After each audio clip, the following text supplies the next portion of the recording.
और इस चीज को हम आज आप लोग को बीच में बताएंगे। आइए देखते हैं कि ग्रामर की शुरुआत कहाँ से होती है। हम लोग क्यों ग्रामर ही पढ़ते हैं? क्योंकि इंग्लिश जो है एक लैंग्वेज है, सबको पता है English is a language, no doubt guys, यह एक लैंग्वेज है।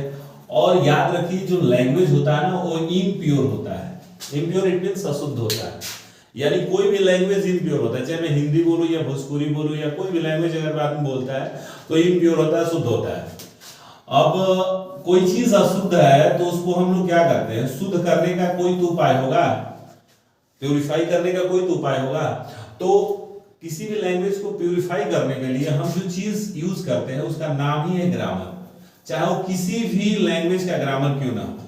क्योंकि आज तो हम ग्रामर देख रहे हैं वो भी इंग्लिश का, तो इंग्लिश ग्रामर क्या करता है कि इंग्लिश लैंग्वेज को प्यूरिफाई करता है, ठीक है। English grammar purifies English language, याद रखिएगा इंग्लिश ग्रामर कभी भी इंग्लिश को शुद्ध करता है। फॉर एग्जाम्पल आइए देखते हैं, अगर हम कह दें कि मैं एक टीचर हूं, तो अगर हम ऐसे बोले कि आई एम टीचर, तो आपको तो ऐसा लगेगा मैं टीचर हूं, तो हमने तो ट्रांसलेशन भी सही लिखा है कि आई एम टीचर, बट यहाँ पे इनकरेक्ट है। क्यों इनकरेक्ट है?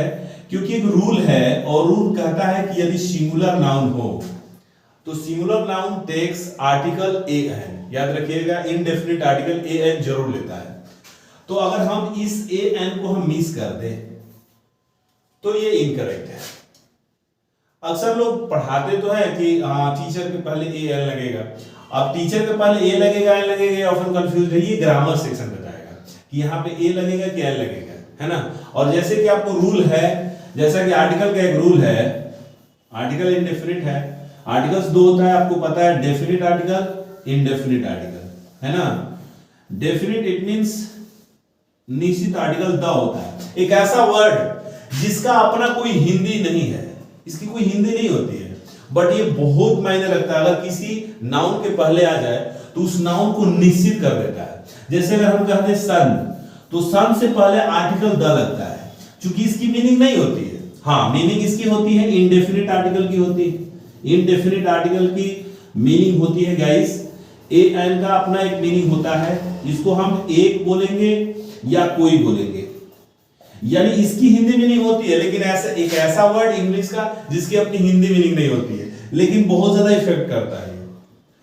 तो यहां पे जो ए यूज करेंगे, क्यों ए यूज करेंगे, देखिए यदि किसी वर्ड के पहले लेटर का जो साउंड होगा, अगर कॉन्सोनेंट साउंड लिख लेगा गाइस, कॉन्सोनेंट साउंड समझते हैं ना, कॉन्सोनेंट साउंड, यदि अगर हिंदी की कॉन्सोनेंट को ले ले तो क से लेकर ग तक, है ना।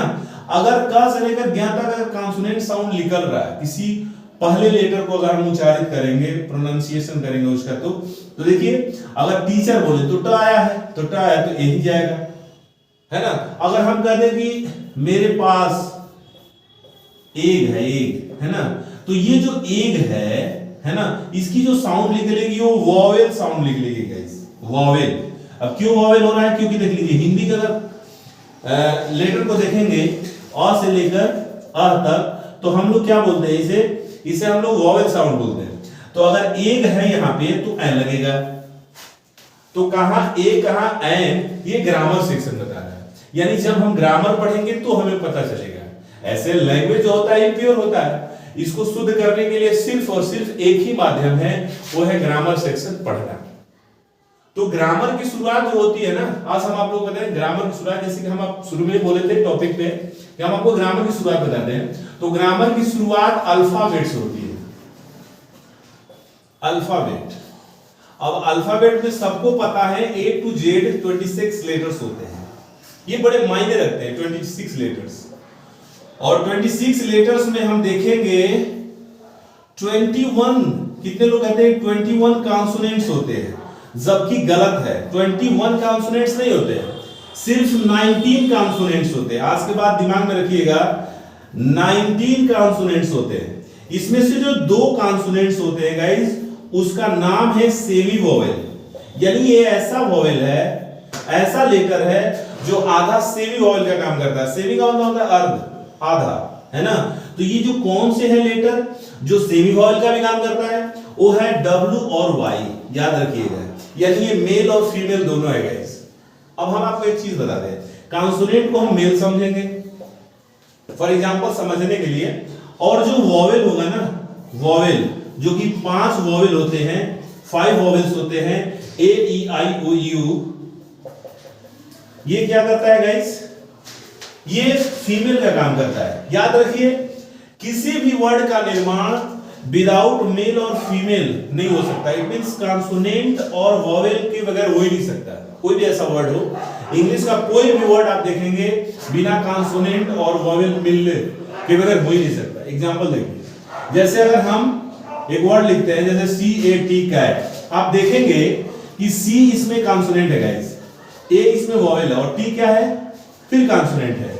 With the help of consonant and vowel guys हम किसी वर्ड का निर्माण करते हैं। अब अक्सर कोई क्वेश्चन में पूछ देता है कि एक ऐसा वर्ड बताइए जो कि सिर्फ और सिर्फ कॉन्सोनेंट से बने हैं, और ये अफवाहें उड़ा दी गई है कि सिर्फ और सिर्फ कॉन्सोनेंट के हेल्प से हम किसी वर्ड का निर्माण करते हैं। और उसकी एग्जांपल्स लोग देते हैं, जैसे FLY, फ्लाई है ना गाइस, फ्लाई। तो आज तक तो हम जानते रहे हैं कि 21 कॉन्सोनेंट होता है, जिसमें F क्या है? कॉन्सोनेंट है, L भी कॉन्सोनेंट है और Y भी कॉन्सोनेंट है। नहीं, ऐसा हो ही नहीं सकता। विदाउट फीमेल कोई वर्ड, विदाउट फीमेल कोई word, it means without vowel कोई वर्ड निर्माण ही नहीं हो सकता। अगर फ्लाई की बात कर रहे तो ई आ रहा है, ई, अगर इसका उच्चारण देखेंगे तो ई आ रहा है। तो ये क्या है? हिंदी का वॉवेल है, और बिना यहां वाई कॉन्सोनेंट का काम नहीं कर रहा है, यहां वॉवेल का काम कर रहा है। तो याद रखिए, with the help of vowel and consonant कोई भी वर्ड जब निर्माण होगा तो बिना कॉन्सोनेंट और वॉवेल को हो ही नहीं सकता।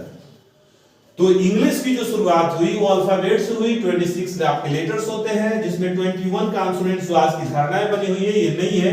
19 कॉन्सोनेंट होगा, 2 सेमी वॉवेल होगा और 5 वॉवेल्स होंगे। With the help of consonant and vowel we create a word, है ना गाइस? तो आज की इस वीडियो में आपको मैंने बताया कि कहां से इंग्लिश ग्रामर शुरुआत होती है। Thank you guys, thanks a lot for watching my videos.